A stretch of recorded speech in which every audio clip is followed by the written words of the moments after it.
Hello, this is a free call from An offender at the Chillicothe Correctional Center. This call is from a correctional facility and may be monitored and recorded. To accept this free call, press 1. To refuse this free call, press 2. Thank you for using Securus. You may start the conversation now. Hello. Hi, this is Gypsy. Hi, Gypsy. How are you? Hi, I'm doing good. How are you doing? Oh, I'm doing well. Just trying to make it through the day. Same here. I hear ya. Well, so I talked to Christy and Rod today, and then they asked me to go ahead and talk to you. I've kind of been talking to Christy for a while, but I had a long conversation with her today. I'm a writer and an actress, and I'm really interested in telling your story, doing it's what's called a dramatized telling. You know, you've had the documentary, but this would be, dramatized and have actors and actresses and things like that. So that would be nice. Yeah. Mom was telling me a little bit about it, and I know that we've been thinking maybe this might happen, and so we've been approached before, but right. Of course it was before the documentary came out and Yeah. stuff. So Sure. everything's all up in the air. But I mean, would this be a TV show on a paid network like HBO, or is it? It's something that I would have to pitch to the networks. So this is kind of what I told your mom, that a lot of people are going to approach you, and a lot of people are going to offer, outrageous amounts of money, and are going to promise the world and the moon and all these different things to you. And you're more than welcome to take any of those that you want, but my goal is to tell a truthful story and to really take the time to sit down and get to know you as people. And, this really touched my heart, and I felt a very big connection to this story. And so that's what I'm offering. Like I told Christy and Rod today, if you're looking for somebody who has fast money and can promise everything to you, I'm not that person. I'm not going to be able to give you $1 million tomorrow, but what I can promise is that it's going to be done with integrity and with truthfulness, and the story that you are wanting told, not just somebody. I know that there's another person out there that's kind of worked with them in the past on the documentary, and has already told, Christy, well, I don't have to get the rights to your story. I can just tell the story that I want to tell. That's not what I want to do. What I want to do is to sit down with you guys and really, find everything out and tell the story that you want told, and really dive into it, because I think that it's very interesting, and I'm not looking at it as a true crime story. I'm looking at it as a story. It's a family story.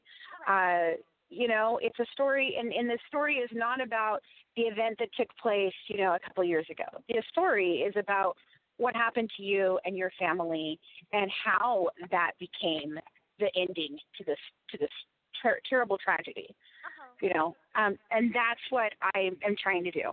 I would take it, I would write it with my team and work with your family, and then take that to studios and pitch it to them and see who would be the most interested in doing it. And I can tell you right now, anybody can tell you that they can take it to whoever, and they can, and they probably will, and they can probably get a deal. It's going to be a hot subject. People are going to be clamoring over it. It's going to get made. But what is important is what is going to get made. Right. And that's what I'm trying to do, is make sure that this is a good story that you are happy about when you're done, and that people really understand who you all are and how this happened. That's the thing that I would love. I would love people to kind of understand the whole story, and yes.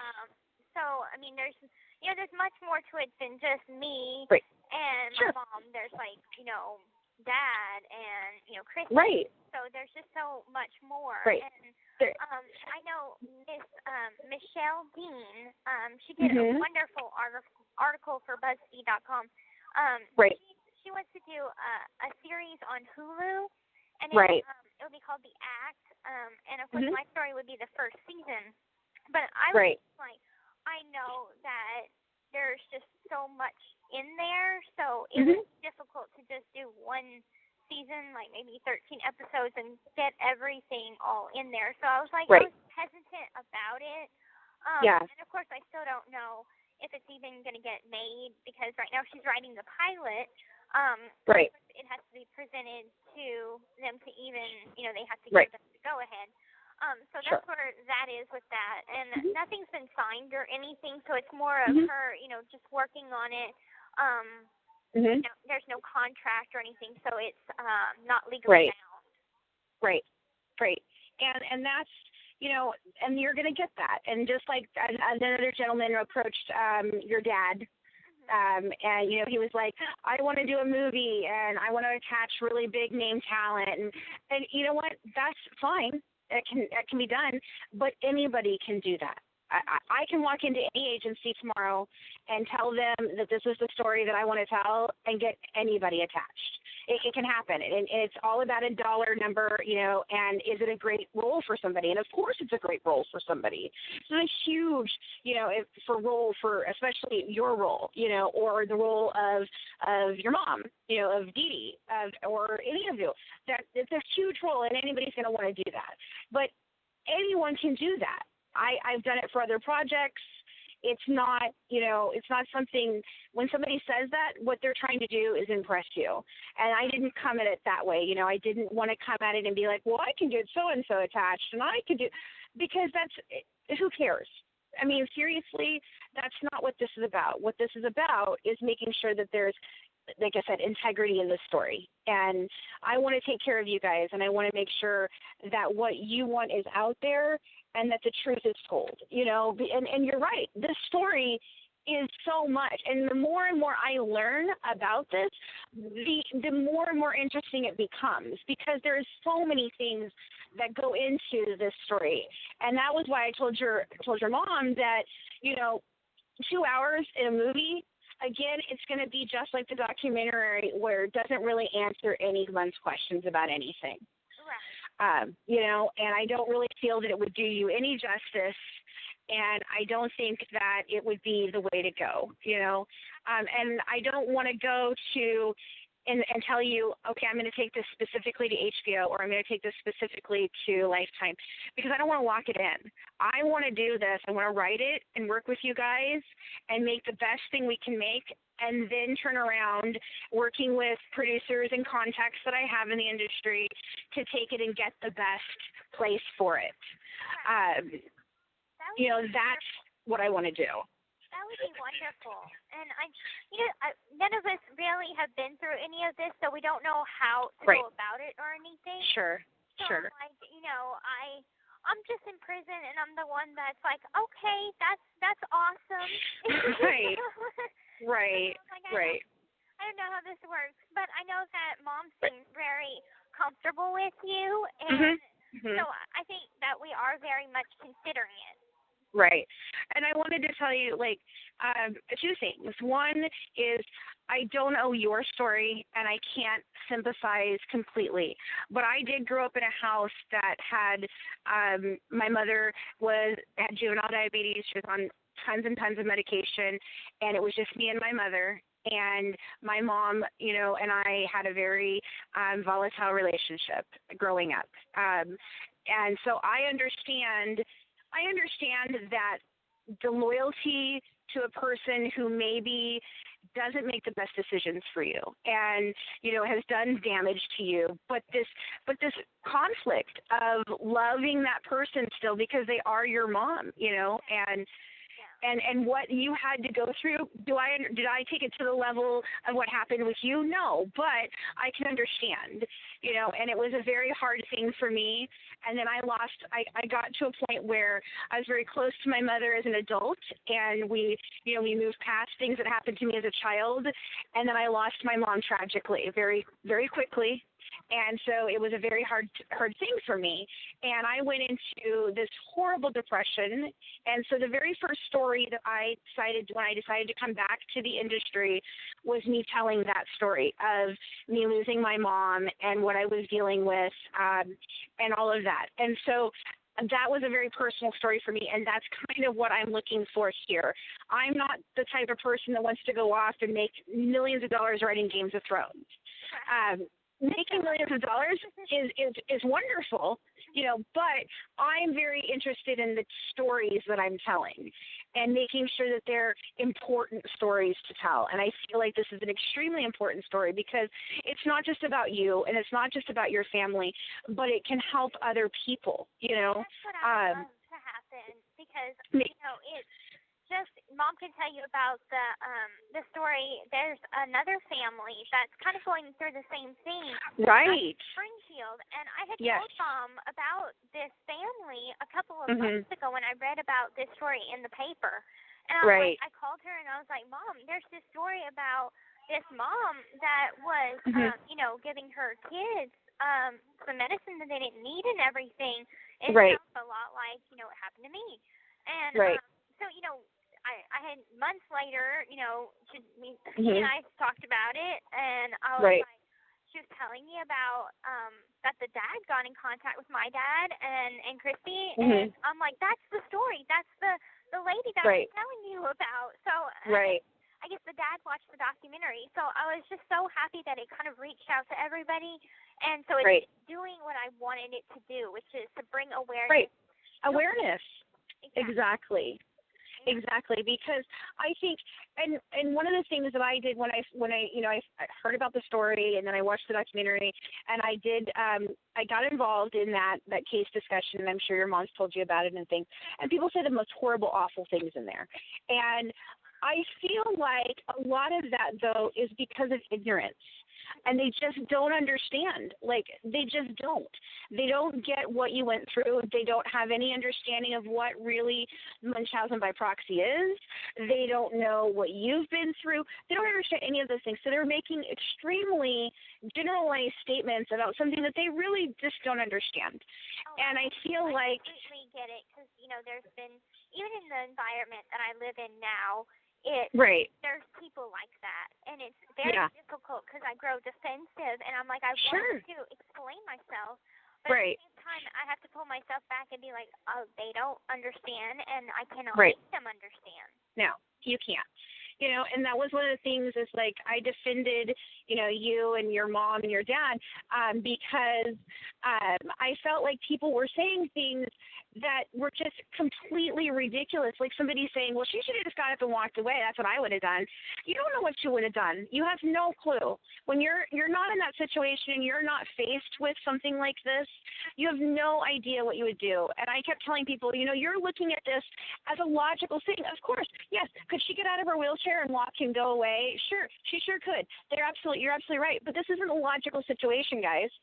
So you're looking at it with what you as a regular person would do. You have no idea what this family's been through. This and call for you to is make from a these correctional statements, facility and may be monitored and recorded. Sorry, that's that's okay. No, for you to make these statements about these people without ever knowing them is just it's just disrespectful and horrible.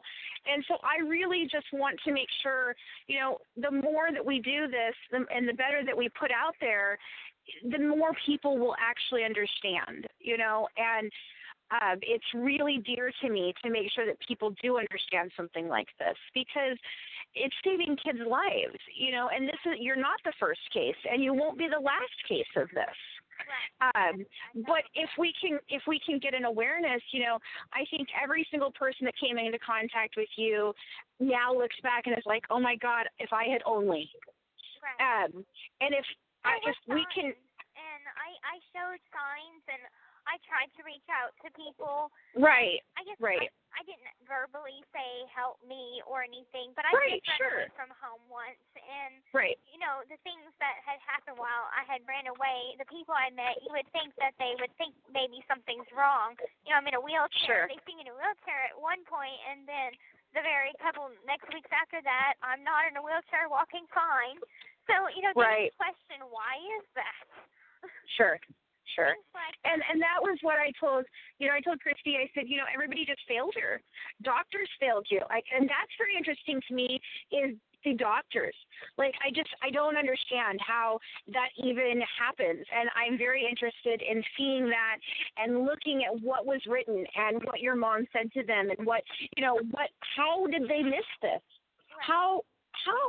I don't understand, and that's unfathomable to me because I have a daughter, and she's just graduated from high school, but we've been through horrible things with her trying to diagnose certain things that she has, and to me, it's like me getting a doctor to even listen to me has been insanity, and but then here's Dee Dee, who goes off and can explain all this stuff to them based on her word only, and nobody questions it. I don't understand how that even happens. And then there is a doctor who questions it but doesn't do anything. Are you kidding me? It's just, and so I feel like you were just failed miserably. And what I want to do is show how that happened, and let people know, hey, you know what? She didn't do this because she's just a terrible person who wanted to kill her mom. Right. That's not what this is. In my opinion, I told Christy, it's kind of a killer be killed situation because that's how Munchausen ends. It doesn't end with in a happy scenario where people walk away. It doesn't. And the fact that you survived, right? The fact that you survived for as long as you did is a miracle, Gypsy. It's an absolute miracle because, most of the kids don't live more than a couple of years when this is happening because there's it gets so bad. And I told your mom, I said, I just think that where it was going, you were getting older, and she was getting more desperate. Right, and I thought it seemed to be where I would get more sicker as I got older. And right. I guess, I don't know how it would have all ended, but me and Mom, we don't like to think about that. But we're curious at, certain points of things where it's like, well, what happened if, I hadn't made this big decision, and it would have just continued on. Right. Because I probably wouldn't have tried to speak out, again, right. after running away. Right. Just things like that. It would have just kept right. on and started getting worse and worse and worse. Right. And I'm sure you felt hopeless. I can't imagine what you were going through. My heart just goes out to you completely. Do I think it was the right choice? Probably not. And I'm sure you know that it wasn't. Oh, I know. But what choices did you have? You had tried to tell people. You had tried to reach out. You had tried to run away, and nobody was listening to you. And I can honestly tell you that I sympathize with that the most because my mom, and I, it was very, like I said, I love my mom dearly, and she's a good person and was a very good grandmother to my children. And my children they can't believe that their grandmother was anything other than what they saw, but she was, and she was just a sick person. She was sick, and she had problems, and she admitted that later in life as an adult, and we worked through those things. But there were times that I did the same thing. I ran away, and I did all kinds of different things to try and escape. I even entered the military at one point because I just wanted to leave home, and nobody was listening. And so I have a real animosity towards my mother's family because they knew and they just weren't listening. And one day my grandfather was passing, and I had gone home to visit for that. and I got into an argument with my aunt and my uncle, and my cousin says, I don't understand why you're so angry. And I said, do you even know what happened to me going through childhood? Do you even know? He's like, well, I know you had a lot of problems with your mom. I said, you don't know, do you? And my uncle looked at me and said to me, we knew, and we had no idea what to do. And that made me so angry. I said, you knew. You absolutely knew that Mom was doing these things. Yeah. And you didn't do anything. You didn't do anything. That, and now you want to know why I'm an angry person. Well, maybe. Maybe that's why. I don't know. Maybe that's why. And maybe that's why. And I said, you know what? This is why I don't come home and visit you guys anymore. Because this was upsetting to me. And you guys look at me, I've done everything in my life to support myself and take care of myself and do everything for myself. I didn't have, somebody who gave me a college education or a car or any of these things. I did everything for myself. But yet this family does not support me, even though I have done all of these things on my own. And I said, and now you stand here and tell me that you knew the entire time that these things were happening and you did nothing. So I just can't be a part of this family anymore. And so I understand that, like wanting out and wanting someone to listen to you and nobody listening. I told 1 million people and nobody did anything. Nobody ever stopped it. I mean, CPS was never called. Nobody said, hey, let's get her out of this environment. Nothing, and I had the same kind of thing where my mother told me that my dad was, terrible and all these things. And is my dad a great guy? He's not a fantastic person. He's not a bad person. I have some sort of a relationship with him now. But, but it was hard. And I went through it just being me and Mom. And people don't understand that as a child, you just believe what your parents tell you. I never question it because, I always, when I was little, I had a very good relationship with my mom. She was my best friend. Right. And it wasn't until I got older that it was like, why am I not like, the girls in my neighborhood? How can I go to the mall and hang out with their friends, but I can't? It was just questioning that as I got older. Sure. So it was definitely a very dysfunctional relationship between me and her. Absolutely. But it was never violent until after I ran away and she had taken me to a bed and Right. And I heard a little bit about that in the documentary, which was very interesting to me. I wanted to know about that more, and we can get into all of those things when we sit down and talk more. And I told Christy, I said, this was by all accounts a perfect storm. Everything aligned for this one thing to happen, and it was a series of events. And those series of events is what is interesting to me, because if you had met anyone else besides Nick, this wouldn't have happened. Right. It wouldn't have. It just wouldn't have. And it's like, how did you know? I mean, people are like, oh, she convinced this guy and she conned him. Like, guys, she didn't go to murderersrus.com. No. She went to a Christian dating site, for heaven's sakes. Exactly. I don't think I cannot fathom that she would go on a Christian dating site and be like, I would like somebody to kill my mom. Who would like to do this? That couldn't have happened. There's even like they had an incident. I'm sure you read in the support group that they had 2 women that were picking on me, and that's what they were trying to say is that like I had went on this dating website to try and find someone to do this, and I'm like, no, I went on that dating website because I wasn't getting the love that I needed at home. So I thought maybe if I could find a boyfriend or something to get that emotional love. You know? And I met Nick because his profile said that he was into video games. And that's what caught my attention, okay? So it wasn't that I was like trying to seek out anyone to do this in particular, Right. No, and that's what I said, and I'm sure that it became a hopelessness situation of I have no idea what to do. What do I do? And when you're backed against a wall, you do things that no one would ever expect you to do. Right. And I'm sure it wasn't like, I'm just going to kill her and that's what's going to happen. I'm sure that's not what happened. No. I'm sure there was a lot of things that went into that. And it is what it is, and I don't agree with what happened to you. I don't agree at all that you're where you should be. I don't think that this is the right place for you. But then again, I don't know where else would be better. I don't, unless you were out. I am getting better with things, and I'm in school. Right.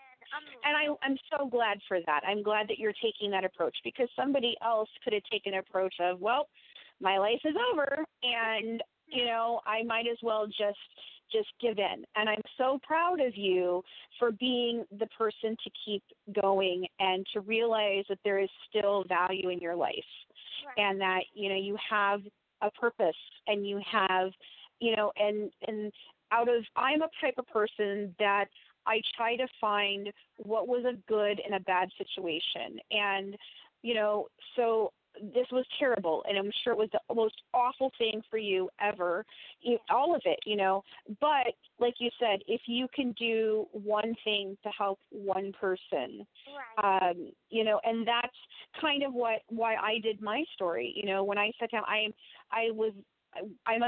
have bipolar disorder, and I went into that deep depression after losing my mom.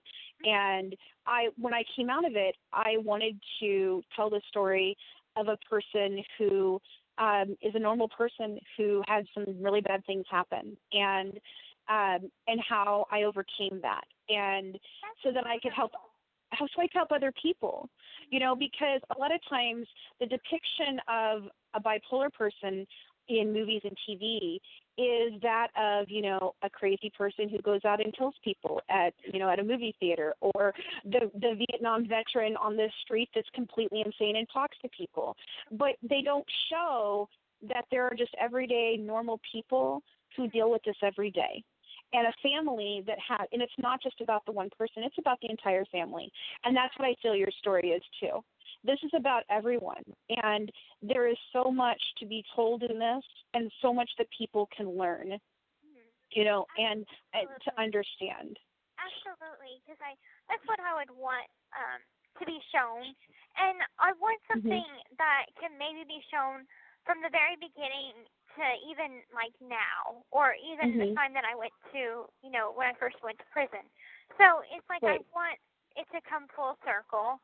I know that I'm not out yet, but I'm on a better road now, and I would want people to know that there is, hope at the end of a very dark tunnel. Right. So, and I always say, yes, I absolutely regret what happened, but I don't regret the love and all the support and all the blessings that have come out of it. Exactly.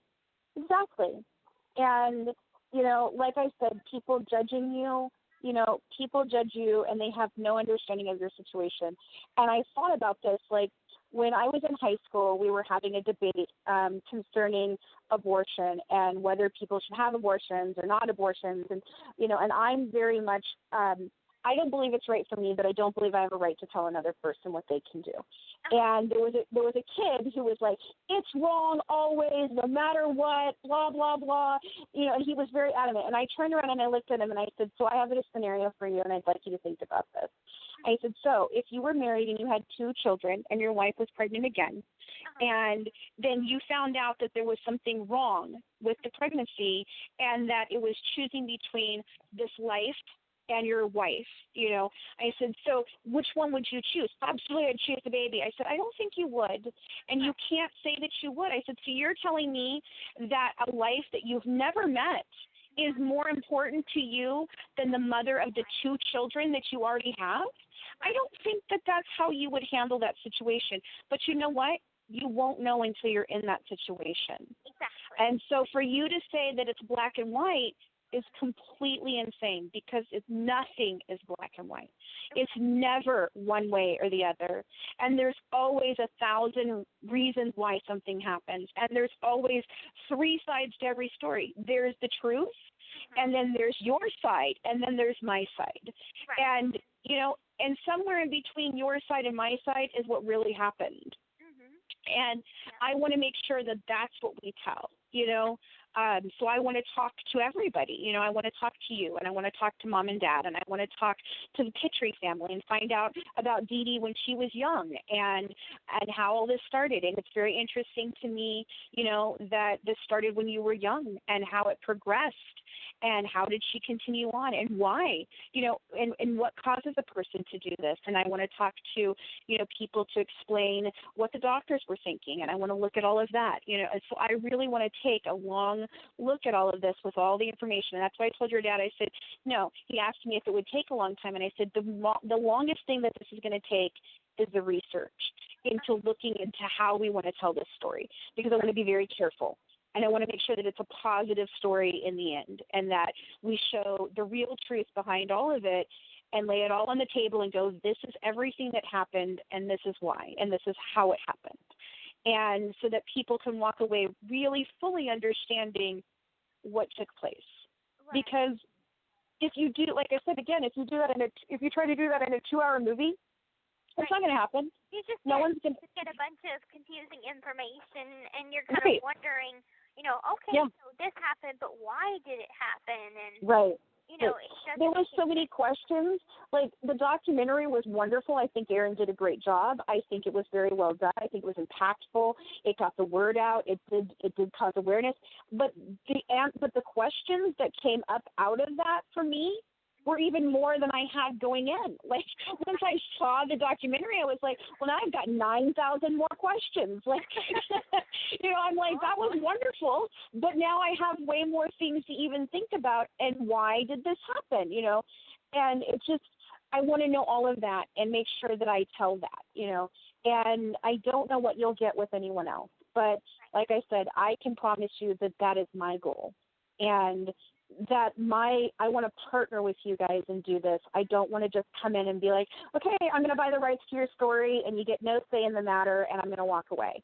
And people can do that. And my job would be to try to protect you from all of that. And, you know, making sure that it's the story you guys want, because that's the most important thing to me. I think that is the most important part of this whole thing. It's not about money and it's not about anything else. It's how does this story get told? Because you can never trust what anyone else is going to do unless you're completely involved, you know? Right. And it's kind of like I'm giving, you know, once I give my life rights, that's giving someone the power to kind of tell my story however they want it to be. They want to do it, right. So it's like, at the end of it all, I'm going to be coming out of prison, so I do have to live in this world. Right, so I'm this, you know, horrible monster, then life's going to be kind of hell for me. But I mean, if it's told how it is, then I can at least have some understanding. People will have their opinions either way about me. Either way, absolutely. I've come to a point where I'm okay with that. They have their right to their opinion. And does it hurt me sometimes? Yes, but I think it's only because they don't know the full story. And even if they do, you know, it's not up to me to change their mind. And I don't even have to owe them that. No, you don't. You don't. You don't owe them anything, Gypsy. You don't. You absolutely don't. You owe you, you know, and you owe your family. And that's it, you know, and you need to think about you guys and make sure that what you're doing is the right best thing for you.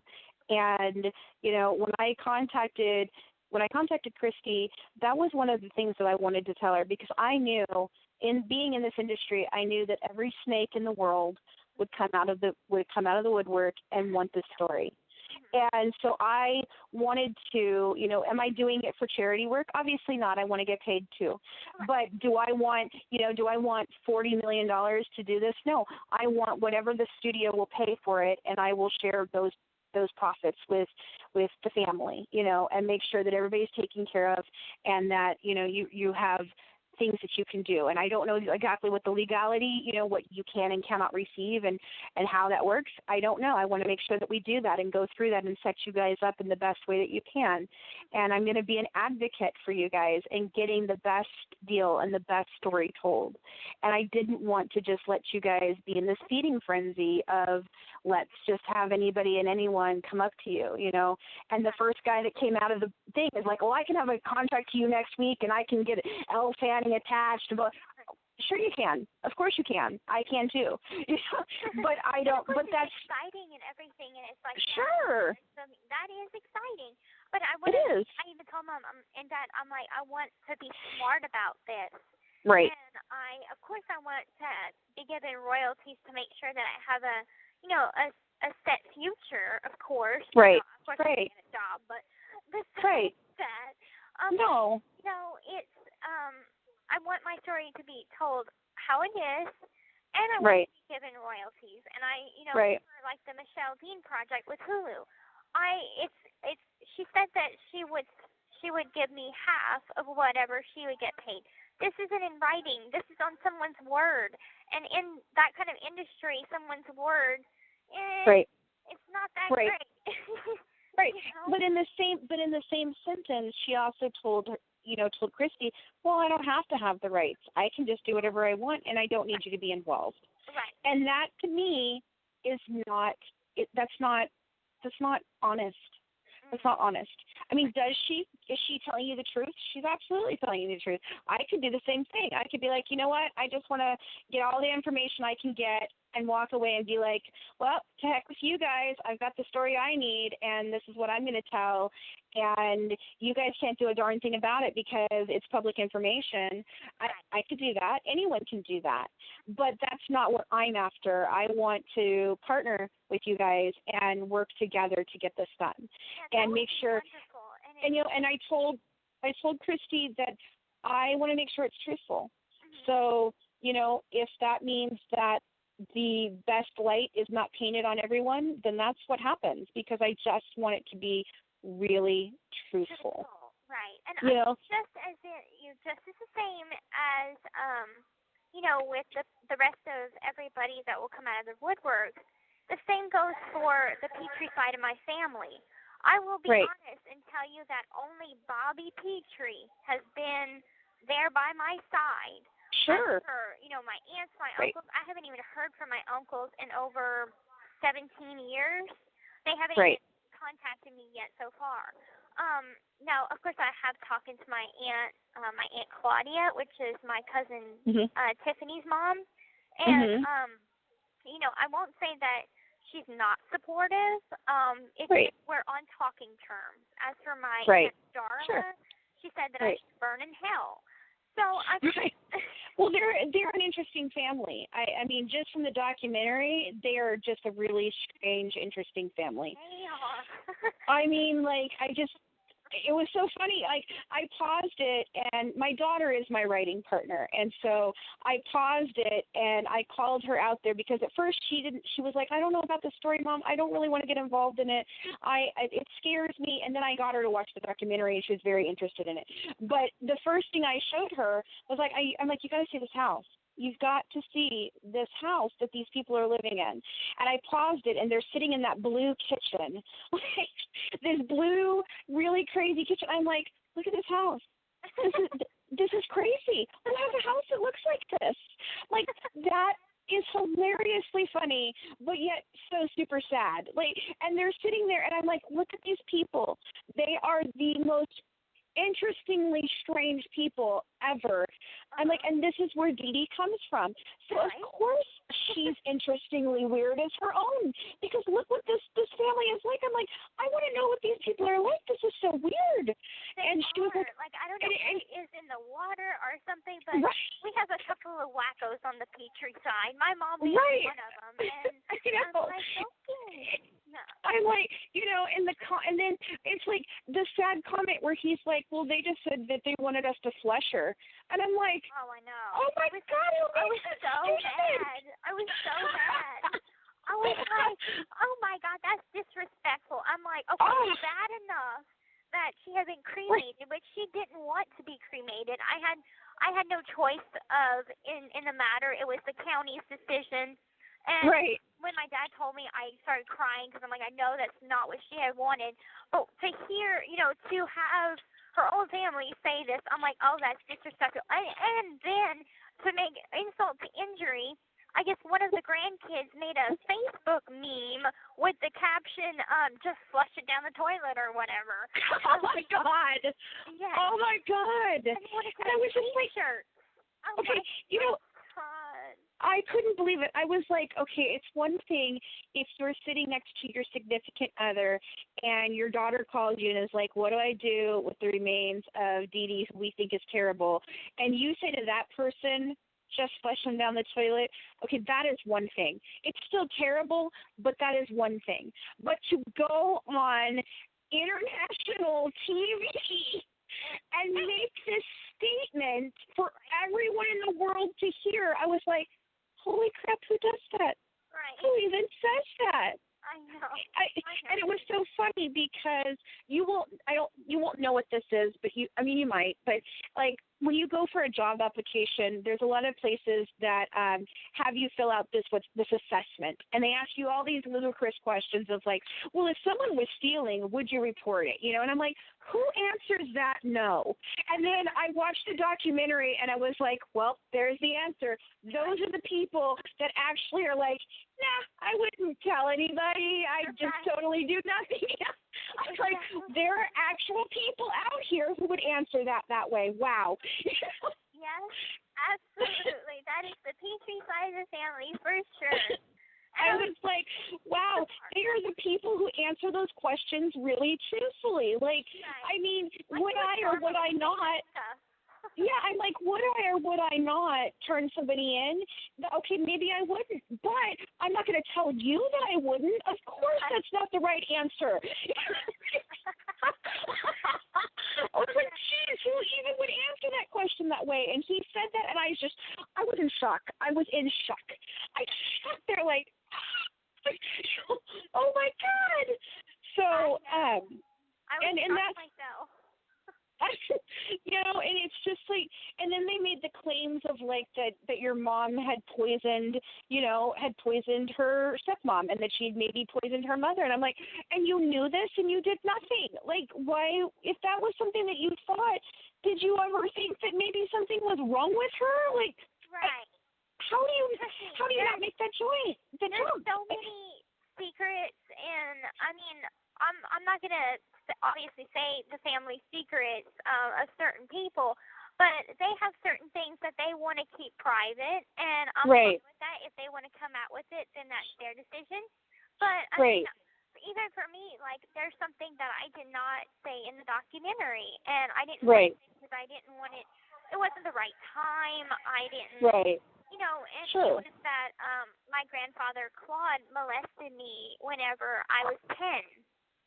Oh my goodness! After me and Mom got into a very bad car accident that left her with a bad leg injury. So I didn't say that. I just said that me and Mom got into a bad accident, and we spent some time with my grandpa, and then we left. I didn't say why we left. Right.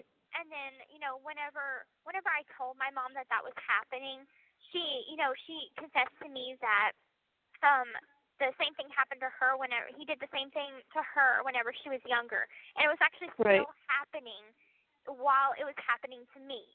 And what hurt was that whenever I told Dad and Christy about it, they didn't believe me. And because they just felt like, was that something that Dee Dee put in her head? So, and then it wasn't until my cousin Jessica was talking to Christy on Facebook and confessed to her, like, Claude molested me, and so I believe what Gypsy said is true. I mean, it's like a 10-year-old will not, accuse somebody of doing that. Sure. So it's not even in their mind. So it's, whenever I told them that, I was hurt that they didn't believe me, but then I had my cousin too, that I didn't even know that happened to her. To kind of, back up what I was saying. So now they believe me and stuff. So it's difficult. It's difficult for them because they don't want to think that happened to me, but it happened nonetheless. Right. And I understand that, and I've been through some similar things, and so has my daughter. So we completely sympathize with that as well. And it's funny because I made the same statement. My husband made it happen to my daughter. And my husband doesn't believe it either because it's his dad. And he's like, well, oh, and I said, Craig, that's not something people make up. It's just not. Right. It's not something that a kid comes to you and makes up. It just doesn't happen. I'm like, it's not in the realm of a 10-year-old to think of that, like you said. Right. And it just, it's such, like I said, like you said, there is so much to this story that goes beyond just this one thing, and I really want to make sure that that's all shown and told.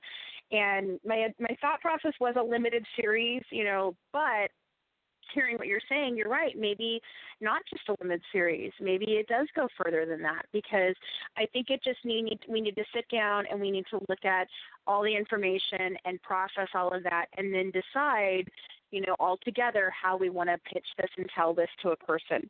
Right. Now, what is a limited series? So a limited series would be something like a 13-episode first season thing, or a mini series. So, there's a lot of things out there called now that what Michelle Dean is doing is called an anthology series. And so that is a limited series, but it continues on because each season it tells a new story. But what I wanted to do was not an anthology. I wanted to do just a limited series, which would be like 13 episodes or, 10 episodes or whatever it is that the network approves. But depending on how much content there is and how long we feel like it all depends on how long you think your audience is going to watch this. Is it something that you can have someone watch for 5 years, or is it something that is a one-time season, let's do 13 episodes and be done with it and move on, and it all just depends on how much story we have and what we're telling and how this goes on. And after talking to you, I can see the idea of this being more than one season, but it depends on how to sell it. I mean, it really does. And when the network signs off, that's what they sign off on. And so we will have to work through getting a network involved and saying, no, we really we would like to do more. And what we do when we're doing that is we show them in what's called a series Bible. It's called the series Bible. And what we do is we show them what the potential for further seasons would be.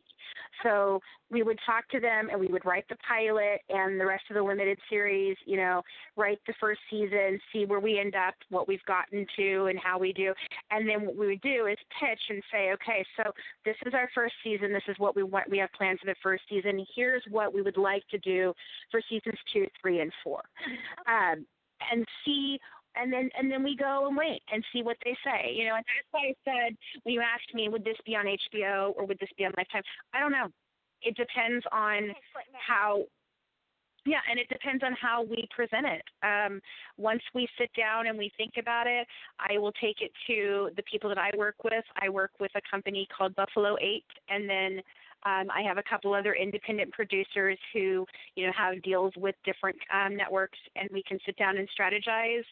And I will keep you in the loop on all of that and let you know, what we're talking about and how we're discussing it, and make sure that you guys are comfortable with everything that we're doing. And that's the best I can offer you, And in the end, whatever I get, I'll give you, because that's the only way to do this. And one of the things I was trying to explain to your mom is, yes, you could take money up front and that would be fine, but that's not going to be the best situation, because that is a one and done. That is literally, you get a certain amount of money for telling your story and maybe a very small amount of a royalty, and then that's it. And then you don't get anything else. If you wait and we do this together as a partnership, and then together we go and I present it as the creator of the story and in conjunction with the family, and then present that, then that gives you guys different things. Like you can have co-producing credits, and you can have different things that would give you a better return on what's going on and more investment into the project, but I don't know exactly what that'll be. I can simply write up that we're going to go ahead and we're going to do as the co-production, working together and telling the story that we want to do, and that we all have equal say, and we'll discuss everything together, and I would be the representative, and then, kind of just working with you guys.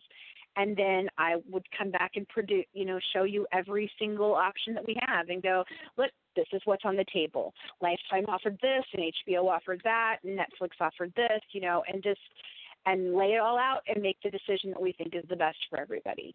That's what I'm looking at doing. I think that's very, very good, and that's what I would want. Right. I wouldn't want it any other way.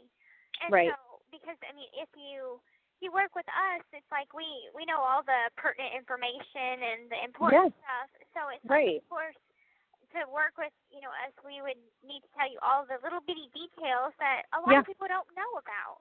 Right. So like Christy told me today, like she was telling me that your dad, something happened on the day that your dad was supposed to marry Dee Dee. Oh. And she had told him, don't do it. Don't do it. And he did it anyway. And she's like, so I told him when he married me that if that happened, not to marry me. just don't marry me. Right. And I was like, that is an interesting detail, and that's something that no one else is going to know. Right. And that's why. And that, to me, that's the interesting things. Like I said, I could go through records. I can go to the court records, and I can go and talk to the reporters that have done stuff with you. And I'm working with Megan Pack, the girl who had the thought catalog. I am working with her because she was the first person to break the story, and so I approached her about it before I approached your family, because I didn't know your family yet. So I went to her and approached her, and she's like, yeah, I'd love to work on it with you guys. And so I could do all of that, but it wouldn't be the story. It just wouldn't, Well, I definitely think that, I'm interested. Of course I'm going to talk to Dad and everything. Right. And we'll, see what we want to do. But I have a good feeling about this. I don't know the man, the producer. I haven't talked to him. I obviously don't know what he would be wanting to do with it or anything besides knowing that it would be a movie. Besides that, I have no idea. And so, of course, I want to go into something knowing all the details of, how are you going to tell my story? Am I going to be involved? And things like this. Right. Knowing that with you, I feel a lot more comfortable, and I feel like this is a good route to go. Yeah. And the way he's looking at it, I mean, I can explain to you a little bit from what she read to me. I understand what he's trying to do. He's trying to make an independent film instead of going, like he said, well, if you go to Lifetime or you go to whatever, then you don't have control, which he can be right, but it's all in how we present that to a network and what we do, and how we get people involved in this. But if you do a movie, yes, it can be independently funded, and it can do it can go around the circuit of different contests and film festivals and things like that. And of course, that's attractive to some people, and it's fine, and it's a great way to do it. But like I said, again, you're stuck with a movie instead of something that really tells the whole story. And then on top of that, I was very honest. I have not gotten anything fully made yet. I have been writing, and I have been an actress for a long time, and then I left for a while for my family and came back, and then when I came back, I decided to write things, and I decided to write stuff for myself, and then I have been working with, several different producers and things to get those things made and created. But one of the things that I said about him is he doesn't even, like, if you pull up, there's a website of, IMDb, but for those of us that are in the industry, right, but those of us who are in the industry can actually see a professional side of that people who can't. We pay for this service to be on there and be able to see it. And what I looked up was this gentleman that contacted Mom and Dad, and I saw that what he has done is that he was a story editor, which means he wasn't the writer. He just went through and edited for whatever content that he was supposed to be doing.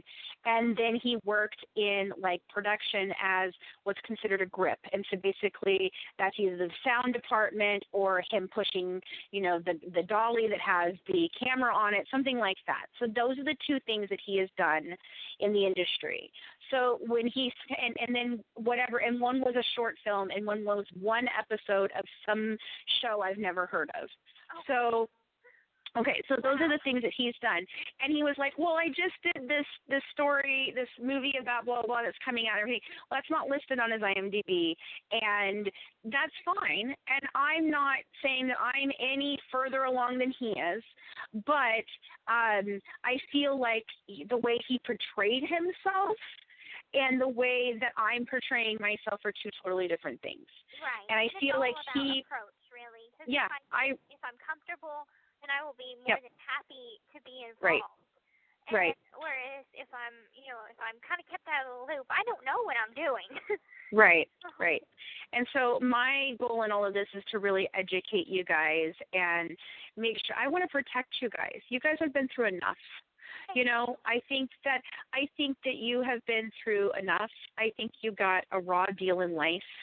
And then you tried to overcome that in many ways, and you made a bad decision, and I don't think you should pay for that for the rest of your life. And I think that what happened, while I understand why Mike took a deal that he did, I completely understand. I still think it's a raw deal. I don't think you deserve to be in prison for 10 years. I don't think that was the answer. And I feel like you guys have been through so much, and I don't want you to have to go through that in the process of doing this too. This should be for you a good experience in something that, yes, it's going to be painful because you're going to talk about things that I'm sure are very hard for you to talk about. But in the end, I want you to feel good about what you've done, and I want you to be protected. I feel like you guys are just this little bird that needs to be like picked up and scooped up and and taken care of, because I don't want vultures coming in and swooping in and hurting you, because you've already been hurt enough.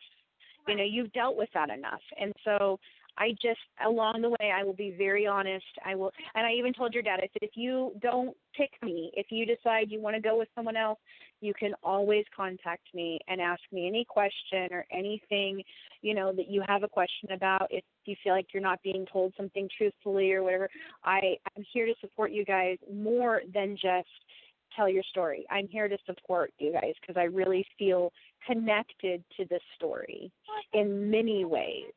Thank you so much. That, it means a lot to me, because yesterday I was having a kind of an emotional day, and since the documentary premiered, I've been getting a lot of mail. And I'm sure. So, I've been writing some really sweet people, and I have a couple of their phone numbers, and we made friends, and I was like, I'm so sorry, but I vented. Like, I cried on the phone, because I'm like, I just want to go home. I understand that what I did was wrong, but it's not like I'm going to do it again or anything. Right. So I just have moments like that where I break down, but I don't lose hope. It's just I go through ups and downs, and I'm going to go through that. But at least I have supportive people that can help me through those days. Yeah.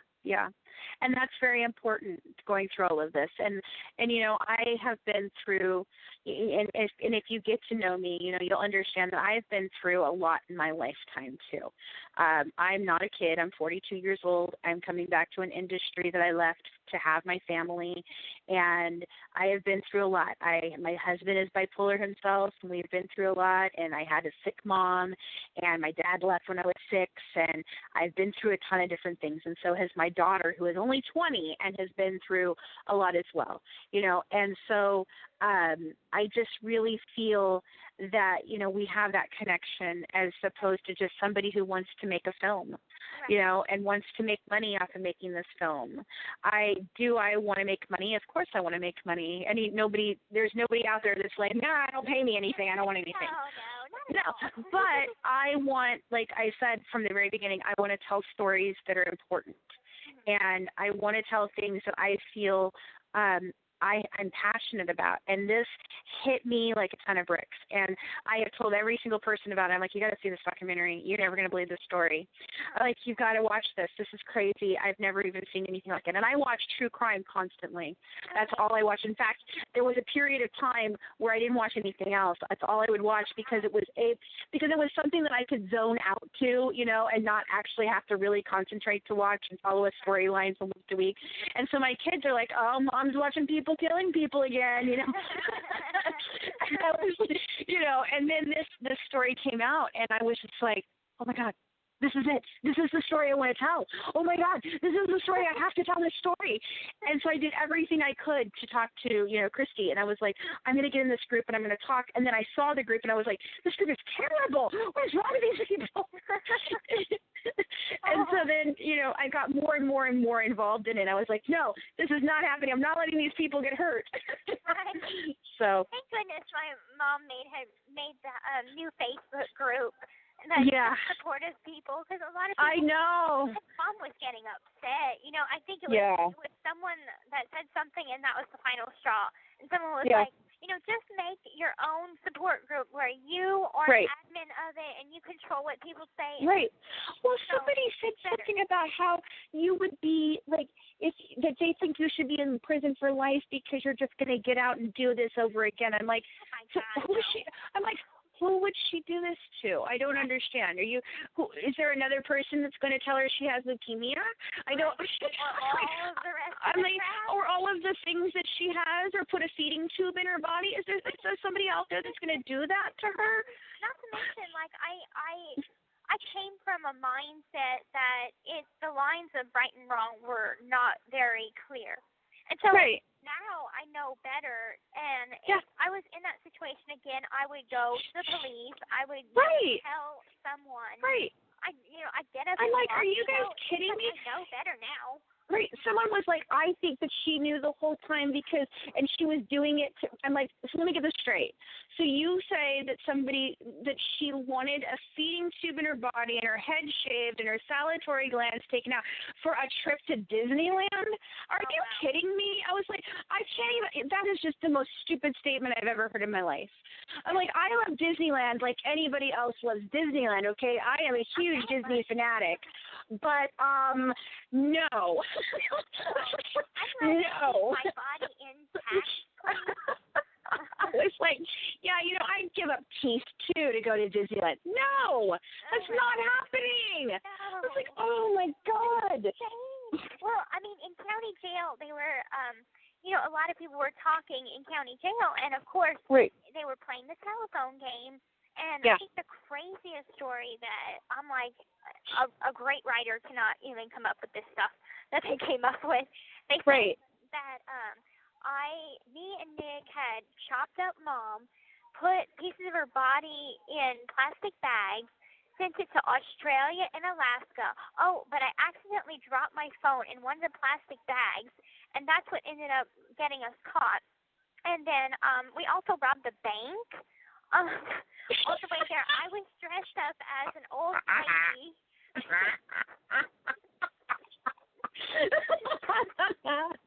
I know, people were like, she was in disguise. I'm like, she has no hair. Right. So she was wearing a wig because she's been wearing wigs for years. Like, I mean, the things that, like, the thought process to me was just, I'm like, oh my God, you guys are killing me.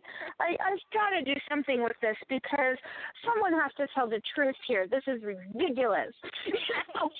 So. I know.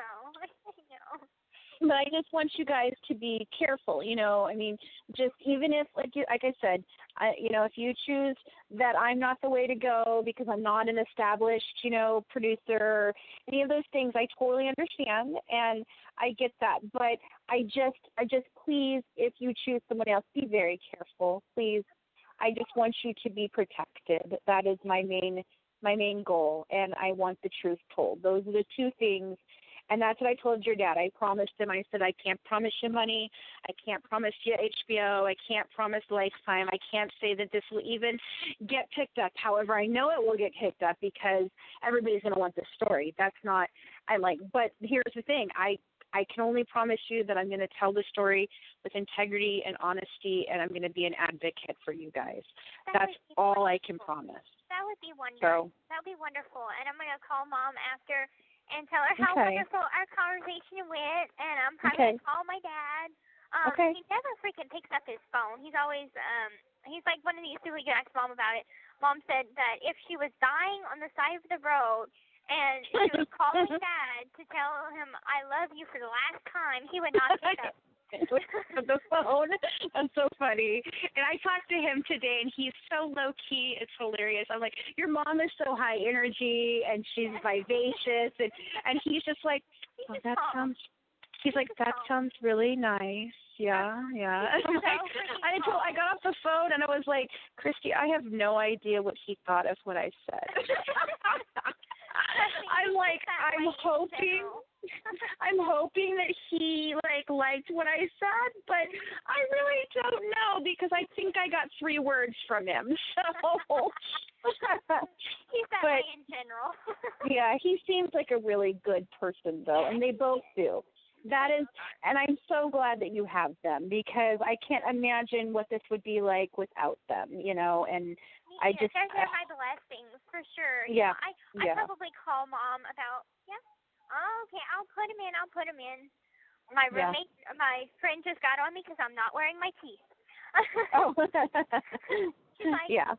It's still weird to me because my Dee didn't allow me to wear my dentures.